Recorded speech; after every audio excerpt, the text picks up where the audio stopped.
శాంతి. నమస్తే. ETV life ఆధ్యాత్మిక channel మానస కార్యక్రమానికి స్వాగతం. ఆధ్యాత్మికతలో పవిత్రత, స్వచ్ఛత వీటికి చాలా ప్రాధాన్యత ఇవ్వడం జరుగుతుంది.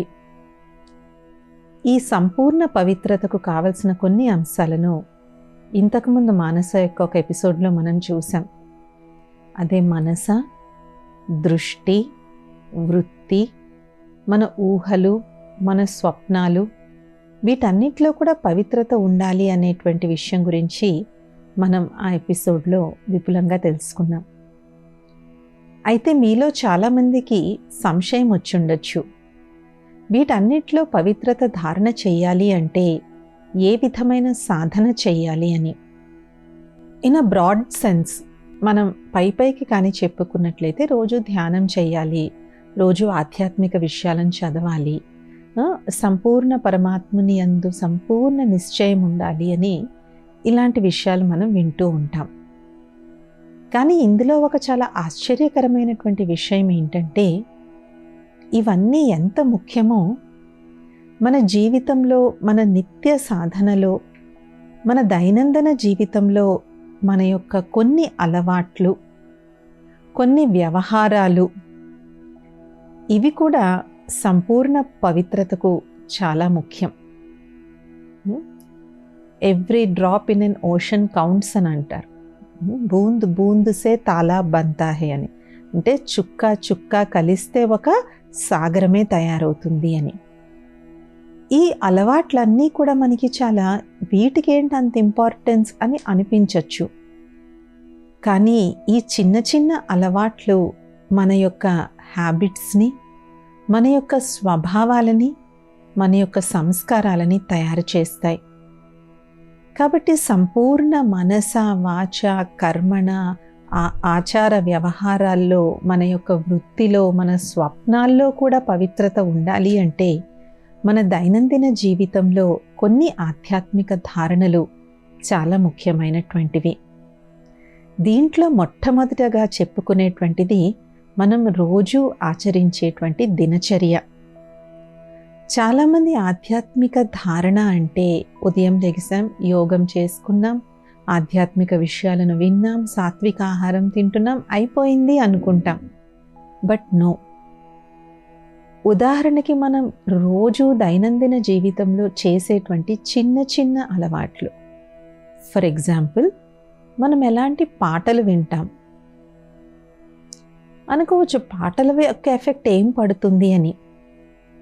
సంగీతం మన మనసుపై ఎంత గాఢమైన ప్రభావం వేస్తుందో ప్రతి ఒక్కరికి స్వయం అనుభూతి ఉండే ఉంటుంది. సంగీతం అనేటువంటిది మన మనసు లోతుల్లోంచి మన యొక్క భావోద్వేగాలను ప్రభావితం చేస్తుంది. సంగీతం అనేటువంటిది భాష లేకుండా మొత్తం ప్రపంచాన్ని ఒక సూత్రంలో బంధిస్తుంది. కాబట్టి అలాంటి సంగీతం యొక్క ప్రభావం మన పవిత్రతపై కూడా చాలా ఉంటుంది. మనం ఉదయం అంతా చాలా మంచి ఆధ్యాత్మిక విషయాలను వినడం, చింతన చేయడం చెయ్యొచ్చు. కానీ రోజు గడిచే కొద్దీ, లైక్ 11 అయింది, 12 అయింది, మధ్యాహ్నం అయింది, సాయంత్రం అయింది, ఇలాగ రోజు తరుగుతూ సాయంత్రం వైపుకు వచ్చే సమయంలో మనము ఎలాంటి పాటలు వింటున్నాం. అలాగే ఈ కాలంలో మొబైల్ని ఎవరూ ఎస్కేప్ చేయలేరు. కానీ అదే మొబైల్లో అన్నీ ఉంటాయి. కాబట్టి మొబైల్లో మనం చిన్న వీడియోయే కదా అని చూస్తూ ఉంటాం. కానీ ఎలాంటి వీడియోస్ చూస్తున్నాం? అయితే మీరేమీ వికారీవి చూడకపోవచ్చు, రైట్? తప్పుడువేమీ చూస్తున్నారని విషయం కాదు.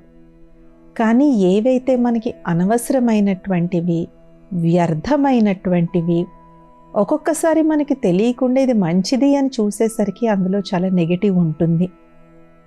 లేదంటే మనకి అనవసరమైన విషయాల గురించి ఇలాగ మనం రోజంతా మనం ఎంటర్టైన్మెంట్ అని ఏదైతే అనుకుంటామో, టైంపాస్ అని ఏదైతే అనుకుంటామో, అందులో ముఖ్యంగా ఏదైతే మనం వినేది, చూసేది, వీటిల్లో కూడా పవిత్రత యొక్క ఆచరణ లేకపోయినట్లయితే రోజంతా బాగానే ఉంటుంది.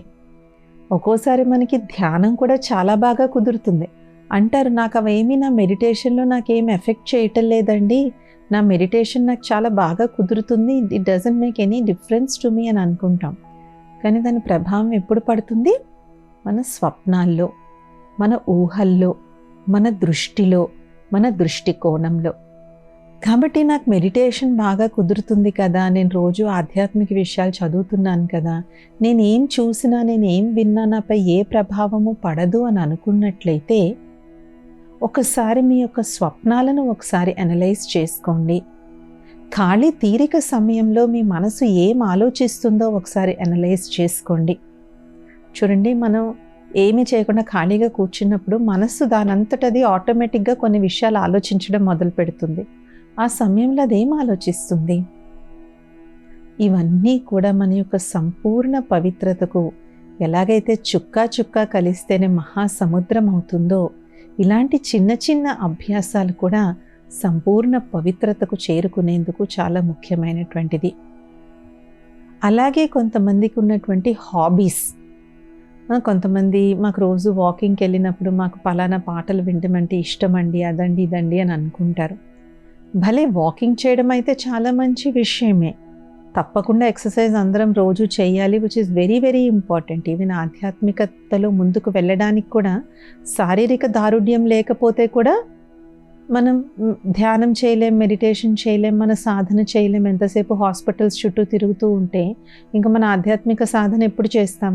సో శరీరాన్ని ఆరోగ్యంగా ఉంచుకునేందుకు వ్యాయామం చాలా మంచిదే. అలాగే ఇంకొంతమందికి బాగా స్పైసీ ఫుడ్ తినడం అంటే ఇష్టం అని అనుకుంటారు. అది వెజిటేరియనే ఉంటుంది, నాన్ వెజ్ అని కాదు, వెజిటేరియన్ ఫుడ్డే తింటారు వాళ్ళు.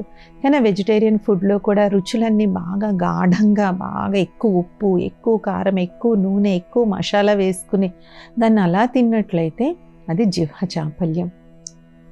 మనం ఒక విషయాన్ని బాగా అర్థం చేసుకోవాల్సింది ఏంటంటే, ఈ 5 జ్ఞానేంద్రియాల్లో చూసేది, వినేది, వాసన చూసేది, తినేది, తాకేది, ఈ 5ట్లో ఎక్కడ మనం చిన్న ఎక్సైట్మెంట్ అనేటువంటిది కానీ మన యొక్క ధారణల్లో ఉన్నట్లయితే అది ఆధ్యాత్మిక జగత్తులో మన సంపూర్ణ పవిత్రతకు అది అవరోధం అనిపిస్తుంది.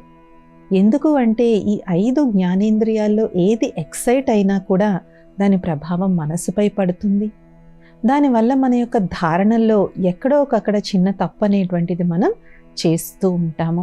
అలాగే కొంతమంది యొక్క వృత్తులు, కొంతమంది యొక్క బిజినెస్ ఆక్యుపేషన్. ఒకసారి ఇది రియల్గా జరిగిందనమాట. సౌత్ అమెరికా దేశంలో ఒక వ్యక్తి రోజు ధ్యానం ఆచరించాలని ప్రయత్నం చేసేవాడు. ఆయన తన ఎక్స్పీరియన్స్ షేర్ చేశారు. నేను రోజు మెడిటేషన్ చేయాలనుకునేవాడిని, కానీ నేను రోజు మెడిటేషన్ చేయలేకపోయేవాడిని.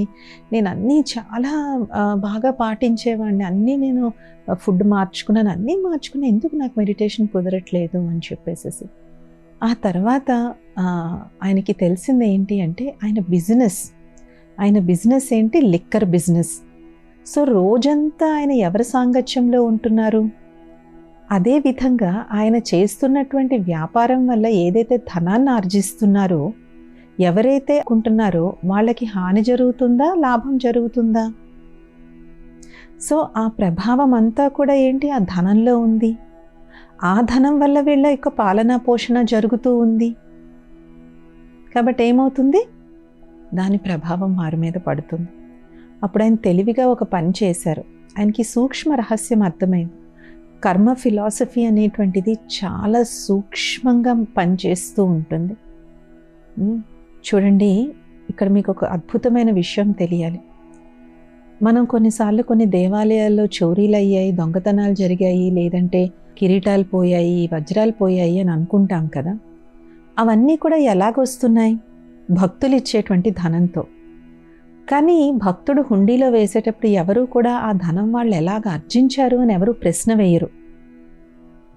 కానీ ఎవరి ధనం అయితే పుణ్యం వల్ల, నీతి నిజాయితీతో కష్టపడి సంపాదించిన ధనం ఏదైతే ఉందో, ఆటోమేటిక్గా ఆ ధనం ఈశ్వరుడికి పువ్వులు కొనేందుకు, ప్రసాదం చేసేందుకు, వాళ్ళకు మాలలు కొనేందుకు, ఇలాగ స్వయం భగవంతుడికి, లేదంటే భగవంతుడికి రోజు స్నానం చేయిస్తారు. పాల స్నానం, పెరుగు స్నానం, తేనె స్నానం, ఇవన్నీ చేయిస్తారు. అవి కొనాలన్నా డబ్బులు కావాలి కదా.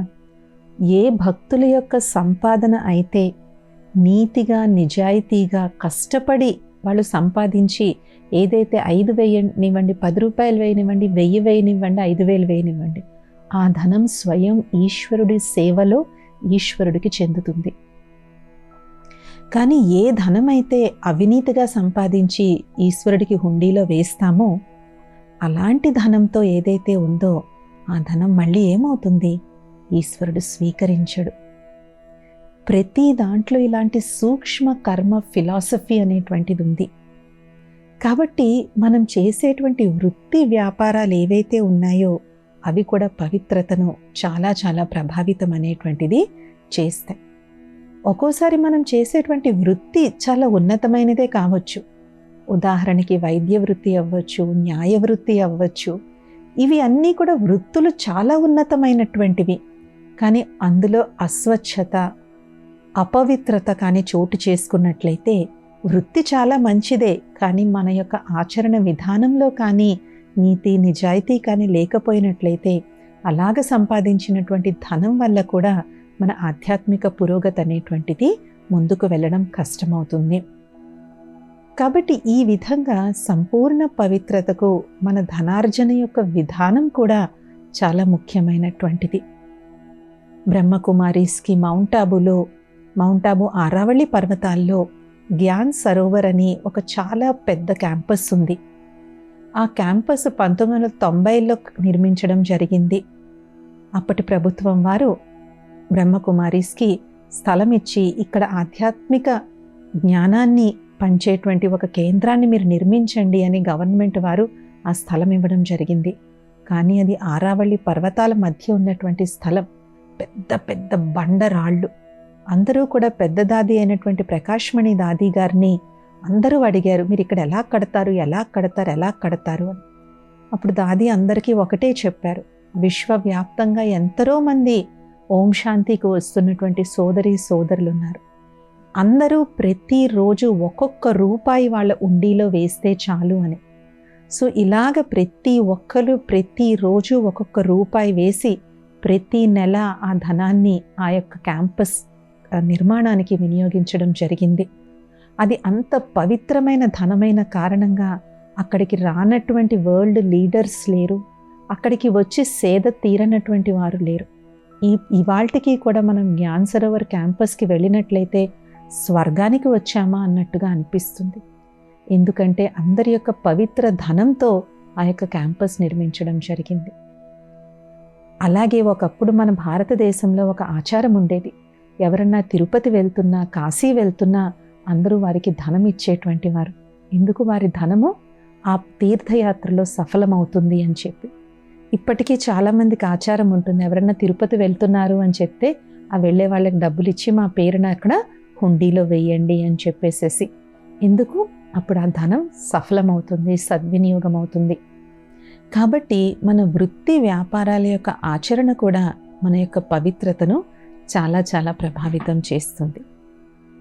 అలాగే ఆహారం అనుకోగానే అందరికీ ఏమనిపిస్తుంది? ఏముంది, సాత్విక ఆహారం తినాలంతే కదా, రాజసికమైన తామసిక ఆహారం తినకూడదు అంతే కదా అనుకుంటాం. ఖచ్చితంగా మీరు అనుకున్నది కరెక్టే. కానీ దీంట్లో ఇంకొక చిన్న అంశాన్ని కూడా మనం కదపాలి. మనం తినే పదార్థాలు ఎంత ముఖ్యమో తినే విధానం కూడా అంతే ముఖ్యమైనటువంటిది. మనం భలే ఆధ్యాత్మికంగా సాత్విక ఆహారం తినాలి అనేది ఎవరిని అడిగినా చెప్తారు. కానీ సాత్విక ఆహారం అంటే కేవలం వంట పదార్థాలు మాత్రమే కాదు, వండే విధానము, తినే విధానము రెండూ కూడా ఇందులో చాలా ముఖ్యమైనటువంటివి. వంట చేసే సమయంలో పరమాత్మని స్మృతిలో, ఈశ్వరుని స్మృతిలో, పవిత్రమైన భావనతో ఎప్పుడైతే మనం వంట చేస్తామో ఆ వంట ఎంతో శక్తివంతంగా అవుతుంది. అంతే తప్ప వ్యర్థం, నెగిటివ్ వాతావరణంలో, లేదంటే వ్యర్థము నెగిటివ్ అయినటువంటి వాటిని ఆలోచిస్తూ, మాట్లాడుతూ, వింటూ కానీ మనం వంట చేశాము అంటే మీరు చూడండి, రెండిటికి రుచిలో చాలా తేడా ఉంటుంది. మీలో చాలామంది అనేక ఆధ్యాత్మిక కేంద్రాలను సందర్శించి ఉంటారు.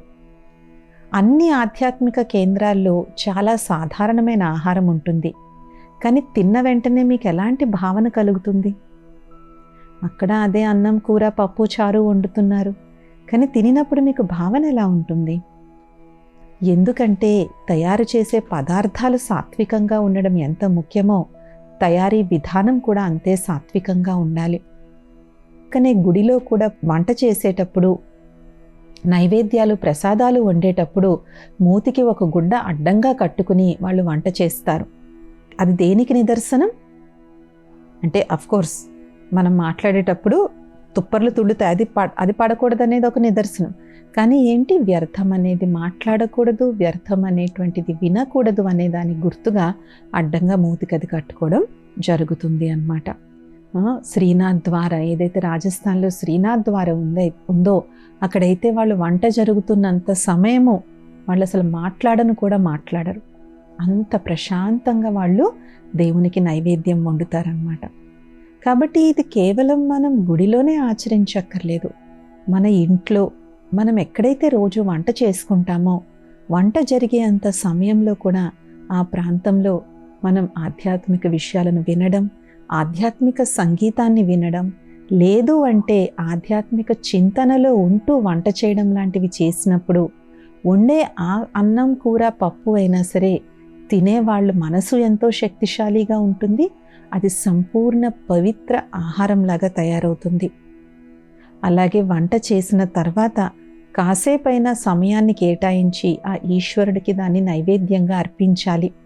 మనం ఏం వండితే అది ఎందుకలా నైవేద్యంగా అర్పించాలి అంటే, అప్పుడు పరమాత్ముని యొక్క శక్తితో ఆ ఆహారం ఇంకా చాలా శక్తివంతంగా తయారవుతుంది. అలాగే తినే ముందు కూడా పరమాత్ముని స్మృతిలో కొన్ని గడియలు మౌనంగా సైలెన్స్లో ఉంటూ ఆహారాన్ని సేవించాలి. తినేటప్పుడు పక్కన ఫోన్ పెట్టుకోవడం, సినిమాలు చూడటం, సినిమా పాటలు చూస్తూ ఉండడం, లేదంటే రకరకాల వేస్ట్, నెగిటివ్, వ్యర్థమైనటువంటివి చూస్తూ ఉండడం తింటే, ఫస్ట్ ఆఫ్ ఆల్ మనం ఎంత తింటున్నామో మనకే తెలియదు, ఏం తింటున్నామో మనకే తెలియదు, అసలు మైండ్ ఎక్కడో ఉంటుంది. కాబట్టి అటెంటివ్గా మనం ఏదైతే తింటున్నామో దాంట్లో కూడా పవిత్రంగా పరమాత్మని యొక్క స్మృతిలో తినడం చాలా చాలా ముఖ్యం. కాబట్టి సాత్విక ఆహారము అంటే కేవలం మనం పదార్థాలతో వంట చేసుకుంటున్నాము అనే విషయం కాదు. వండడం, తినే విధానం రెండూ కూడా చాలా ముఖ్యమైనటువంటివి. అలాగే నెమ్మదిగా తినాలి, మెల్లగా తినాలి, గబగబా ముద్దలు కుక్కేసుకోవడం కాదు. యాక్చువల్గా డాక్టర్స్ కూడా చెప్తారు, it's not a good way of eating. దానివల్ల ఫుడ్ డైజెషన్ అవ్వడంలో ఇబ్బంది అవుతుంది అని చెప్తూ ఉంటారు. కాబట్టి మెల్లగా తినడం, నెమ్మదిగా తినడం, అంటే మనకి ఎంత అవసరమైతే అంతే తినాలి. బాగున్న రోజేమో పొట్ట పట్టనంత తిని బాగోలేని రోజు ఆకలితో లెగిసిపోవడం కాదు. సమతుల్యత అనేటువంటిది యోగి జీవితానికి నిదర్శనం, అన్నిట్లో సమానంగా ఉండడం. కాబట్టి ఇలాంటి చిన్న చిన్న అలవాట్లు అనుకోవచ్చు, హ్యాబిట్స్ అనుకోవచ్చు, ట్రేట్స్ అనుకోవచ్చు, వీటిల్లో ఏవి మనం పాటించినట్లయితే అప్పుడు మనకి సంపూర్ణ పవిత్రతకు ఎంతో హెల్ప్ అవుతుంది.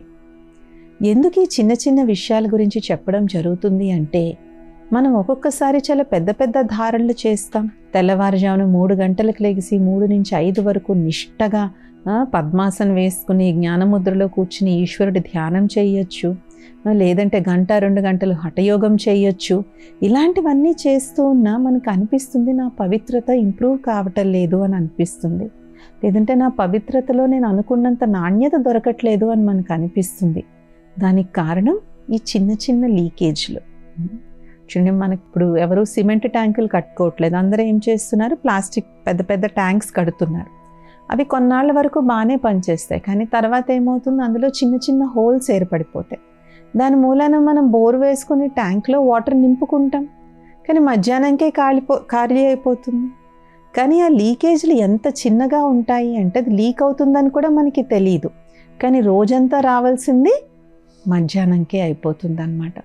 అదేవిధంగా మనం ఉదయాన్న అమృతవేళ ఘడియల్లో, ఉదయం సమయంలో పరమాత్మని చింతనతో చాలా ఎనర్జీని మనం నింపుకున్నాం, చాలా ఆధ్యాత్మిక శక్తిని, స్పిరిచువల్ ఎనర్జీని మనం నింపుకున్నాం.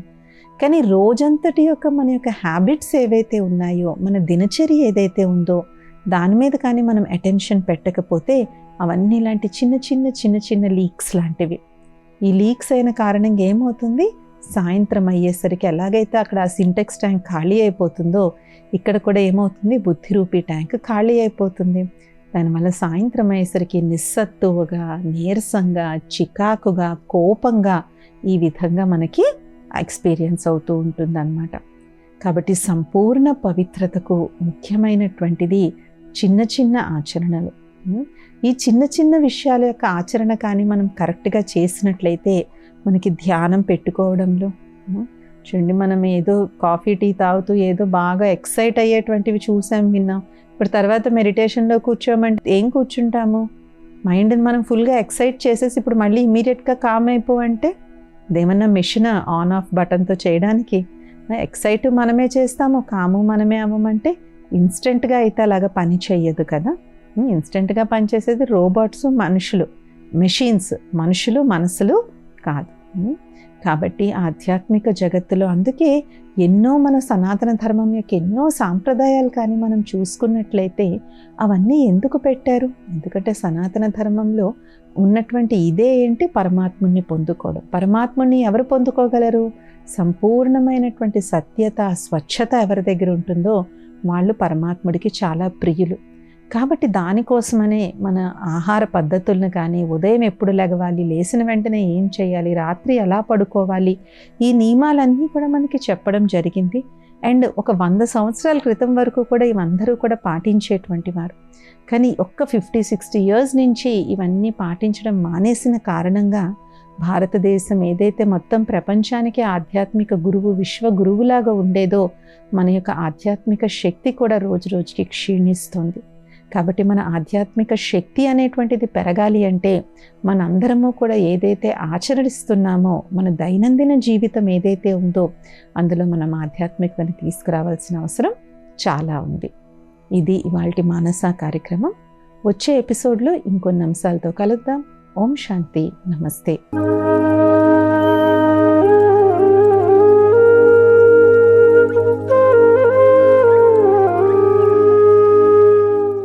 ఈ కార్యక్రమాన్ని తిరిగి చూడాలనుకుంటే www.youtube.com/@ETV Life Spiritual లో చూడవచ్చు.